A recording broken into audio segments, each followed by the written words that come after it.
46 major changes coming to NBA 2K24 that you need to know before you buy. Let's get into it. When 2K24 drops, I'm going to be on my grind. I'm going to have no time to do anything, especially no time to cook, which is why I'll be using Factor 75, today's video sponsor. Factor meals are delivered directly to your door. They arrive pre-prepared and are ready to eat in just 2 minutes. It is super easy, and this is perfect if you have a busy lifestyle like me. The meal plans range from 6 to 18 meals per week, and you can add more or reduce the number depending on your specific needs. Plus, you can easily skip a week if you need to. The average person spends 53 hours a year grocery shopping. That is 53 hours more per year that I can work on my channel because of Factor. I also cannot cook to save my life, and I never enjoyed cooking, so Factor 75 really just improves my overall quality of life. If you're ready to upgrade your life, then use the link in the description and go to factor75.com and use the code YoungDirk50 to get 50% off your first box. Thank you to Factor 75 for sponsoring this video. Fade's got a buff in the mid-range. Maybe we'll see a lot more pick and roll shot creators this year. We'll see. And a big nerf at the 3. Most of the comp players shot a ton of fading 3s this year. So because of this, a lot of people were asking if quick stops are coming back, and Uncle Demi pretty much said no, they aren't coming back, but you really won't need them. I smell a little cap. We will see when the game comes out though. Not only did moving shots in the mid-range get buffed, all advanced shot types got buffed in the mid-range, as well as all types of advanced layups. Someone asked, will the grades actually matter this year? And Mike responded, it's your benefit to create a jumper with the highest grades, but you can still be successful with a lower grade shot. That's how it was this year on 23. Defensive immunity though is one I'd particularly recommend paying attention to. It can have a stronger effect than most think. Then someone asked, what's the difference in shot contest percentage from an A+ to a F-? We don't want to guess if we don't know how effective the grades are. Mike said A+ will reduce the contest by about 30%, and he said an F- will boost it by about 30%. So make sure your defensive immunity on your jump shots is an A+, bro. Someone asked about the shot timing again this year for very early, late, and very late. And he said the option has changed to shot timing visual cue. You guys know I'm big on the visual cues. You can now pick the point in the animation that you want the ideal release from, which is jump, set point, push, or release.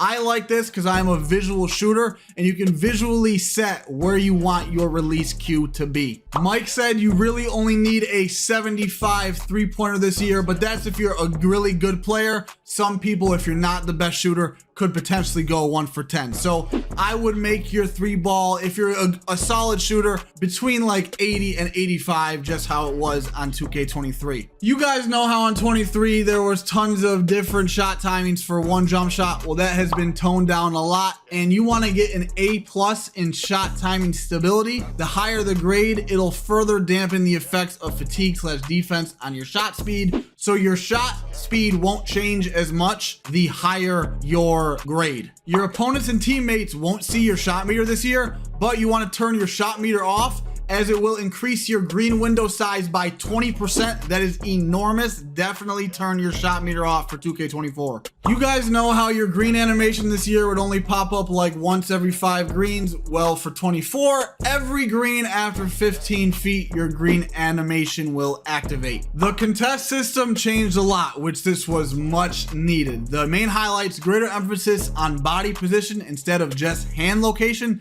Big reason for the ghost contest complaints last year. Heavier penalties for being crowded at the start of the shot, less for out of position late closeouts. As you guys know, ghost contests, it's pretty much when you're just there and your hands are down and you can still get a really good contest. It's just stupid because, you know, NBA with this in the real world, have you guys ever heard a hand down, man down? Come on now. So I am glad they really worked on these ghost contests. This year online, thank God it is still green or miss. If they ever added whites back into the game, it would just be really bad. I believe in my career, you still can hit whites, but online, green or miss, and that's how it should always be. The green window is pure and will be guaranteed if you release it in the green window. Heavily contested shots may still look full whites, but that's just an artifact of the art. I don't even know what the heck that means. There will always be a possible sub-pixel size green window on every shot contempt. every shot attempt, excuse me, which means no matter the contest, if you can time it in that millisecond, you still could potentially green it, but that is very, very rare. Takeovers will no longer be assigned during the build phase. Instead, takeovers will now be decided in real time and equipped to individual attributes, which means you can pick any takeover you want this year and you will get a boost on that specific category. And Mike Wang confirms this, that regardless of your attributes or your height or your build, you can choose any takeover you want. Just don't expect the shooting takeover to make you shoot like DeRozan in the mid-range if your midi is a 25. Like, in other words, he's saying just because you pick the shooting takeover, if you have a low 3 or a low mid, you still won't be able to shoot. It's not that much of a boost. And as you can see here, the boost is 10-point boost. He said not set in stone. We'll evaluate it based on feedback. And then he asked, so 10 points all attributes or just the ones on takeover? And then Mike responded, the boosts are applied to the attributes associated with the category that you choose. So because of this, Zach2K asks, does the rating exceed 99 cap in 24? And Mike Wang said, yes, takeover can temporarily boost your rating over 99 and it will make a difference. So you could have 109 3 ball, 109 dunk, etc., etc. That is fire. Are there new pass styles? Yes, there's twice as many as last year from Pro Play. If you don't know what Pro Play is, basically NBA moves like live moves are going to be put into the game. Mike says you need a 92 for Steph and Trey dribble moves, and the highest is Steve Francis size up at 95. He definitely did this on purpose. Every guard under 6'5" used Steve Francis this year. He wants to make it harder to unlock. This year, there was only 37 dribble styles. Now, because of Pro Play, Mike says we're up to 150. That is awesome. I really love that. We get to have a lot of fun dribbling this year, fellas. He then says, try to break down different combos. There are 100 to choose from. SIG double crosses are equipable now. Standing snatches has changed, is now tied to the SIG step back package. Definitely learn how to use the blowout properly. Branching generally way more responsive in 24. So Mike's saying the combos this year for dribbling are gonna be crazy and you have tons of possibilities. I love it. There's still gonna be some animations released throughout the seasons, but a vast majority of the animations will be available on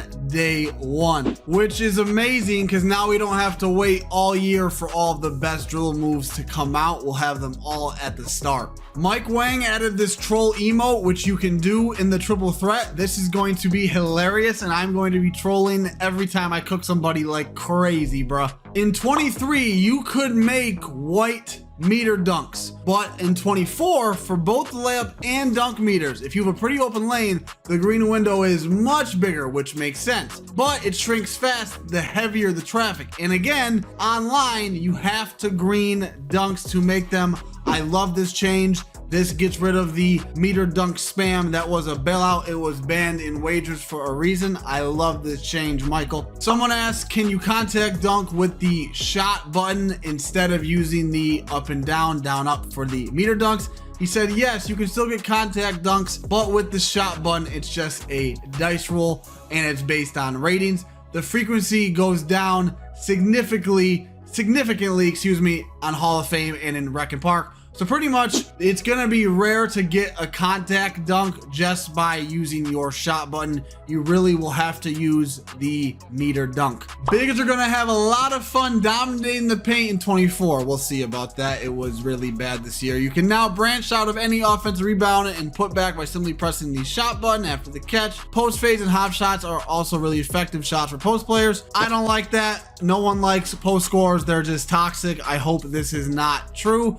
Strength and weight can definitely be felt in the paint as high-rated glass cleaners can easily grab boards over smaller players and finish through those second easy chance points. We'll see. Weight was supposed to matter a lot in 23 and it just did not. Let's touch more on the layup timing. It is now on by default and also has been redesigned to give much more forgiving for easy finishes at the rim while rewarding players who master it with the ability to finish tough circus layups in traffic. You'll also find that advanced layups like floaters, reverses, euros, hop steps, and scoops are much more effective this year and are great tools to have as a slasher. We will see. I don't know. The time layups is really hard. At the start of the game, I'm probably going to turn it off. And if people find out it's really OP, then I'll turn it on, but I'll have it off at the start. Mike Wang also added to this that you can meter standing dunks, but it's really hard to pull off at the moment. Work in progress. I don't know if that's a good thing or a bad thing. We'll see. It might be OP. Standing dunk cheese was really OP this year. But yeah, we will see. I don't really have an opinion on this. This is important, so pay attention. Adrenaline boosts are back, but have been redesigned to make both offense and defense more engaging at the same time. On offense, boosts are no longer lost when pulling off dribble combos or moving short distances, giving elite ball handlers much more freedom to create off the bounce. But boosts will disappear every time the on-ball defender can bump the ball handler on a drive attempt. The cost of losing adrenaline is different this year as well. Instead of dramatically slowing the ball handler's movement, losing adrenaline will now heavily impact shooting attributes. So if a good defender can clamp the ball handler down and bump them 2 or 3 times in a single possession, they'll have a really tough time scoring if they can manage to get free. Let me expand on this. So you guys are probably thinking, okay, what's considered a bump? What will make the guard lose adrenaline? So Mike just said any body up where the ball handler does not blow by the defender. So anytime, I guess, there is a like clamps animation, that's my guess, then you will lose an adrenaline. I like that. That makes defense like worth it. Like I hated, bro, when you would be playing good defense and they would just score at the very end of the shot clock off of some BS. But there's more. Right now, when your first adrenaline bar goes down, that's 20% gone. And then 2 bars gone is 40%. And 3rd bar gone is 75%. So that is for defense. I'm pretty sure it's the same for offense. Quoted his own tweet and said, we're gonna probably switch it to 5 to 10%. That makes more sense. After 2 bars gone, your defense and your offensive ratings can't drop 40%, bro. That's way too much. And 3rd bar gone, 75%. Like that's just too much. I like the 5 to 10, you know, as each adrenaline bar is gone. I think that makes that perfectly balanced, and I love it at the 5 to 10 range. You guys ever play rec and your teammate is just running out of bounds because they're not getting the ball? Well, anytime someone is just running out of bounds and holding out of bounds, off player out of bounds has been added to the griefing rules. Players who do it will just grade out and get kicked. Thank you, bro. Rec will be playable if you are playing with randoms. Now the randoms will get just kicked if they are trying to launch your game. If you are a My Team player or like a 5-on-5, they added this freelance. This year we added a new freelance called Comp. This freelance is for competitive players who prefer to control all of the movement of their AI teammates. There are no pass or cut actions just by themselves. You have full control over the AI pretty much, which is amazing for 5-on-5 comp players. Like, it's just perfect, bro. Good job, 2K. Some great news. Rep is officially back. The OG Rep. We got rookie, starter, veteran, top 10. I don't really know if I like the top 10 because obviously more than top 10 are going to hit it. I really hope there's the legend rank after top 10 because top 10 just sounds weird if there's more than 10 dudes. So we will see, but I'm just super thankful that the real Rep is back. But the seasons are still here, but it will not affect the Rep. They do not go hand in hand with each other. Your season rank will reset every season. Your Rep will not. Your Rep is just all year. Now, the season pass, the battle pass, whatever you want to call it. 2K is doing pay stuff now in game. You get rewards for each tier. Excuse me, my voice, you know, had stuff in my throat earlier. You know what I mean. Pause. That was a joke. That was a joke. So you can pay $10 a season, $20 a season. Unless it gives you an edge, I am never going to buy it. I do not care about like cosmetics, and I don't need any more skips, and I don't need the XP boost. I will hit level 40 every season regardless. Let's dive more into this. You guys can pause. All the info involving all the passes are here. I don't really care about them, so I'm not going to talk about them, but look at level skips. You can pay $2 to just skip a level. So you can pretty much be level 40 in 1 minute by just paying 80 bucks. What's your thoughts on that? Let me know. Let me know your thoughts on everything. Have a good day. Go out. Bye.